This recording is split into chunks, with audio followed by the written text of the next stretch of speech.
സ്പെയിനിലെ ഒരു നഴ്സിലാണ് എബോള ബാധിച്ചതായി കണ്ടെത്തിയിരിക്കുന്നത്. ഇവർ ഇപ്പോൾ വിശദമായ പരിശോധനയിലാണ്. കൂടുതൽ പേരിലേക്ക് എബോള വൈറസ് എത്താതിരിക്കാനുള്ള ശ്രമത്തിലാണ് മെഡിക്കൽ സംഘം.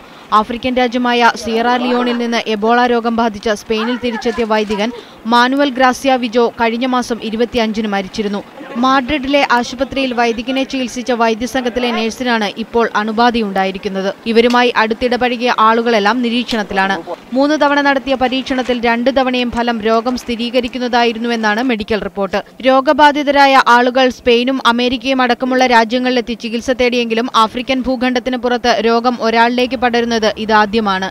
എന്നാൽ എബോളയെക്കുറിച്ച് കൂടുതൽ അവബോധമുണ്ടാക്കുന്നതിനായി രോഗബാധിതയായ നഴ്സിന് ജനങ്ങളോട് സംവദിക്കാനുള്ള അവസരമൊരുക്കുമെന്നും റിപ്പോർട്ടുണ്ട്. ആഫ്രിക്കയുടെ പടിഞ്ഞാറൻ മേഖലകളിലാണ് എബോള വൈറസ് ആദ്യമായി കണ്ടെത്തിയത്. ലോകത്താകെ ഇതുവരെ 3439 ആളുകൾ മരിച്ചു. പടിഞ്ഞാറൻ ആഫ്രിക്ക, ലിബിയ, സിയറ ലിയോൺ എന്നിവിടങ്ങളിലായി 7500 പേരിലും എബോള സ്ഥിരീകരിച്ചു. പടിഞ്ഞാറൻ ആഫ്രിക്കൻ പ്രദേശമായ സിയറ ലിയോണിൽ കഴിഞ്ഞ ദിവസം മാത്രം 121 പേരാണ് മരിച്ചത്. News desk, media 1.